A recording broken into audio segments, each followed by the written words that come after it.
Belezinha, neném? Professor de História aqui, o Rodrigo Alberoni, presente para mais uma videoaula especialmente preparada para vocês. Vem comigo então, vamos falar hoje sobre crise de 29. Antes de começar, dá aquele like, curte meu vídeo, pô, valoriza o trabalho, neném. Porque hoje eu trago um tema muito importante, a crise de 29, que abalou o liberalismo econômico, que amedrontou as potências capitalistas da época. E quando eu falo de crise de 29, ela ocorreu aonde? Começou aonde? Que ela se espalha pelo mundo capitalista.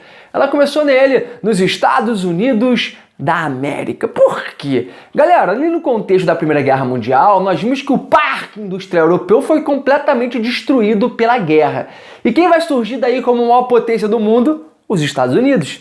Durante a guerra, financiaram, emprestaram, venderam produtos para a Inglaterra e para a França, que saíram vitoriosas, e também para o resto do planeta. Os Estados Unidos não foram afetados em seu território pela guerra. A guerra ficou sobretudo ali no continente europeu. Então, obviamente, essa guerra trouxe muitas vantagens. A indústria norte-americana saiu fortalecida e abastecendo o mundo. Até a Europa se recuperar, não é? O seu parque industrial voltar a crescer, quem está mandando em tudo são os Estados Unidos da América. Então eles vão ter uma superprodução industrial, mas o consumo mundial é tão grande que eles podem aumentar sempre a sua produção, que terão o consumo garantido. Então os Estados Unidos vivem um momento de euforia, muito dinheiro circulando na economia, pleno emprego, quase ninguém ficava desempregado, perdia emprego, passava um tempinho, achava outro emprego. Isso estimulava também muito o consumo. É o que a gente chama de American Way of Life. Como, professor?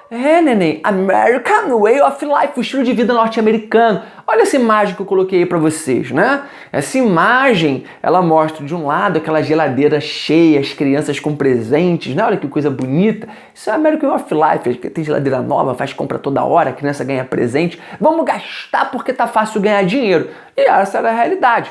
Mas do lado ali já tem uma situação mais crítica. Tu vê a dor no olho daquela mulher, ali a dor da miséria, da fome.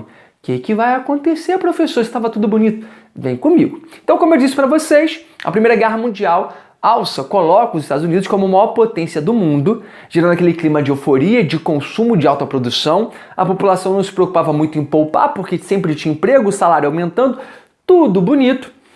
O pessoal já preocupado com a velhice investia em ações, ou seja, grandes empresas crescendo, faziam IPO, começavam a vender ações na Bolsa de Valores. As pessoas pensando no futuro compravam essas ações para quando tivesse velhinho receber dividendos, parte dos lucros dessas empresas, ou então vender essas ações valorizadas. Essa era a ideia da galera. Então todo mundo consumindo, gastando carro novo, o boom da indústria automobilística, o Fordismo, geral comprando um carro da Ford, coisa bonita, Tava lindo.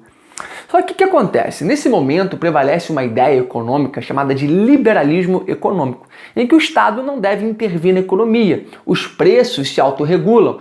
O valor da mão de obra se autorregula, segundo essa teoria. É a famosa mão invisível... Calma aí, invisível. Ih, tá aparecendo, já era. É a mão invisível do mercado agindo. Só que essa tal mão invisível de mercado, ela estava mais a favor dos produtores industriais do que dos trabalhadores. Porque durante boa parte da década de 20 ali do século 20, os salários não estavam aumentando.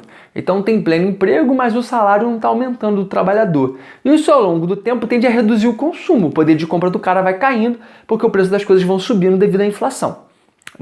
Para piorar ainda para os Estados Unidos, a economia europeia começa a se recuperar do pós-guerra. A produção industrial europeia volta a crescer. Então as importações de produtos dos Estados Unidos começam a diminuir lentamente.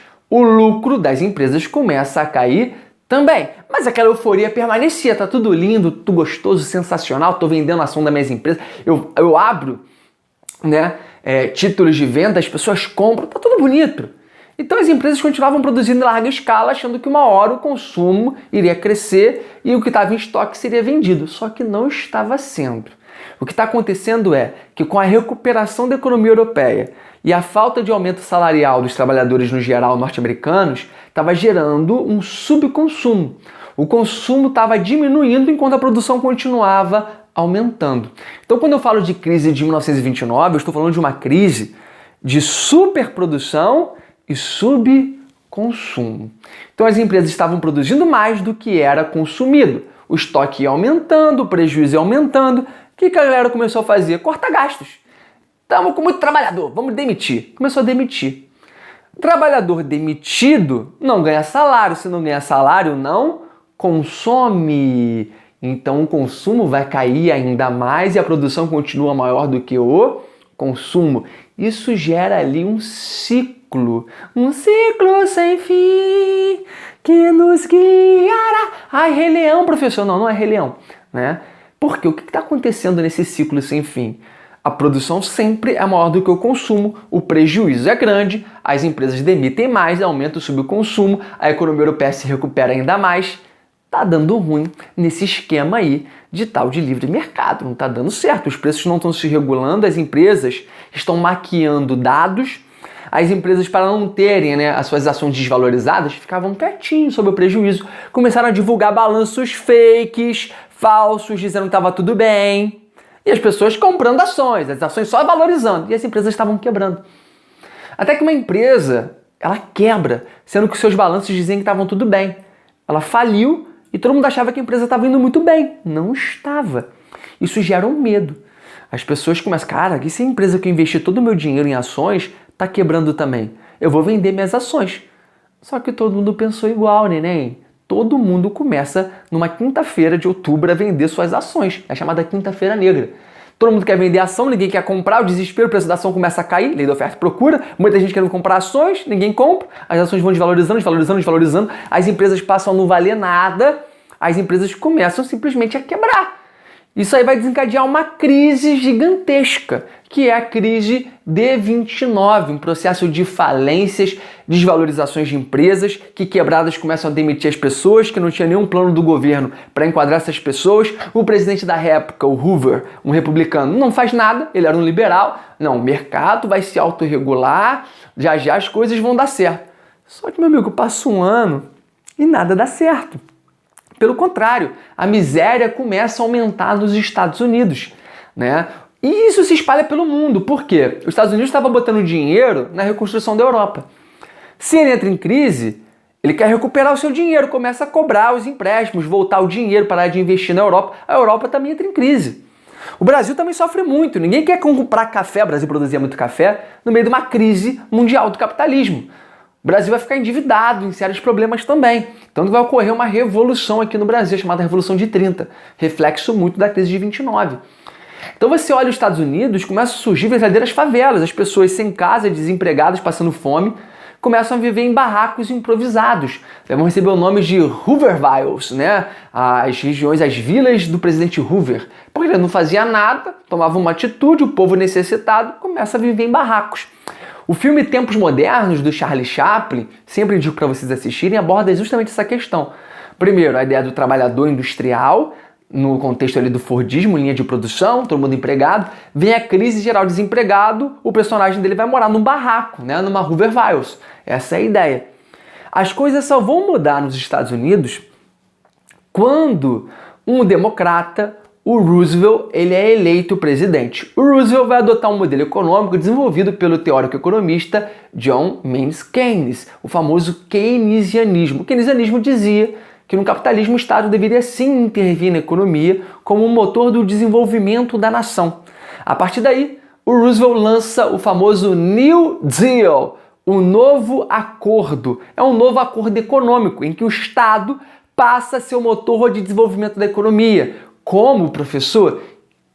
Aumentando a circulação de moeda, injetando dinheiro em obras de infraestrutura que vão gerar emprego. Então ele começa a construir uma série de estradas, hospitais, túneis, escolas, para empregar muita gente. O setor de construção civil começa a dar um boom. Está empregando muita gente, as pessoas estão empregadas, ganhando dinheiro, voltam a consumir, as empresas voltam a vender. Então esse New Deal é um modelo em que o Estado atua diretamente na economia, né, injetando dinheiro, criando obras, gerando empregos, e lentamente o desemprego começa a cair, o consumo começa a voltar, a produção vai voltando a crescer nos Estados Unidos. Então Roosevelt, ele conseguiu resolver esse problema econômico dos Estados Unidos. Foi rápido? Não, foi passo a passo, mas a questão foi se resolvendo e o keynesianismo prevaleceu por muito tempo depois. Depois dos anos 70, as ideias liberais retornam E hoje os Estados Unidos do Joe Biden, atual presidente, está adotando um novo keynesianismo, pacotes de investimento do Estado para acelerar a economia. Mas isso é assunto de atualidade, não irei entrar aqui agora. Resumindo então, crise de 29, uma crise de superprodução e subconsumo. É como nós caracterizamos esse momento que gerou quebradeira geral, falências, especulação, problemas no mundo capitalista. Professor, quem não foi afetado? A Rússia. Por que a Rússia não foi afetada pela crise de 29? Porque ela era socialista, havia feito a sua revolução em 1917 e tinha uma economia planificada, totalmente controlada pelo Estado. Mas os restantes, os países capitalistas que integravam o bloco, todos vão sofrer com essa crise.